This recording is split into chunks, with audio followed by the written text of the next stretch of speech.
But you know, if you talk all the time, you'll never hear what anybody else has to say. And therefore all you'll have to talk about is your own conversation. The same is true for people who think all the time. That means, when I use the word think, talking to yourself, subvocal conversation, the constant chit-chat of symbols and images and talk and words inside your skull. Now, if you do that all the time, you'll find that you've nothing to think about except thinking. And just as you have to stop talking to hear what others have to say, you have to stop thinking to find out what life is about. And the moment you stop thinking, you become into immediate contact with what Korzybski called, so delightfully, the unspeakable world.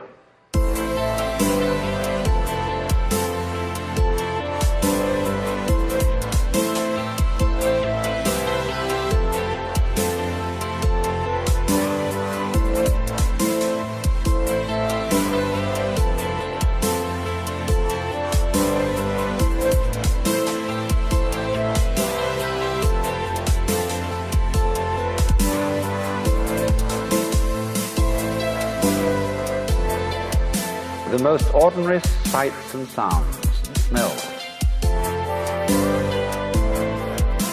The texture of shadows on the floor in front of you.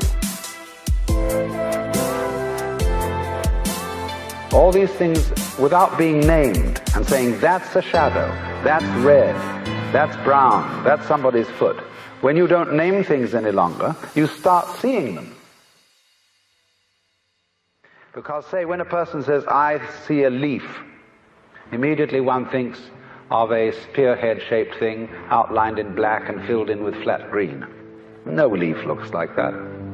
No leaves. Leaves are not green. That's why Lao Tzu said, the 5 colors make a man blind, the 5 tones make a man deaf. Because if you can only see 5 colors, you're blind. And if you can only hear 5 tones in music, you're deaf. You see, if you force sound into 5 tones, you force color into 5 colors, you're blind and deaf. The world of color is infinite, as is the world of sound. And it is only through stopping, fixing conceptions on the world of color and sound that you really begin to hear it and see it.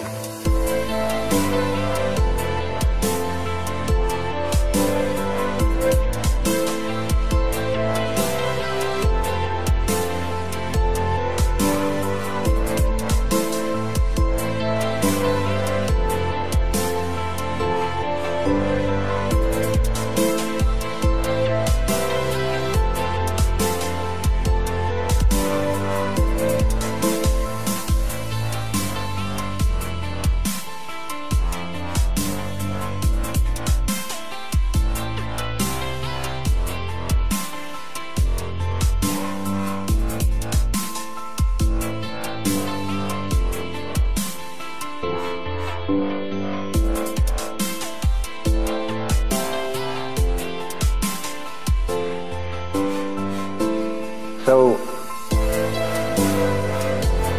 let me say again, I'm not talking about the ordering of ordinary everyday life in a reasonable and methodical way as being school teacherish and saying, nice, if you were nice people, that's what you would do. For heaven's sake, don't be nice people. But the thing is, that unless you do have that basic framework of a certain kind of order and a certain kind of discipline, the force of liberation will blow the world to pieces. It's too strong a current for the wire.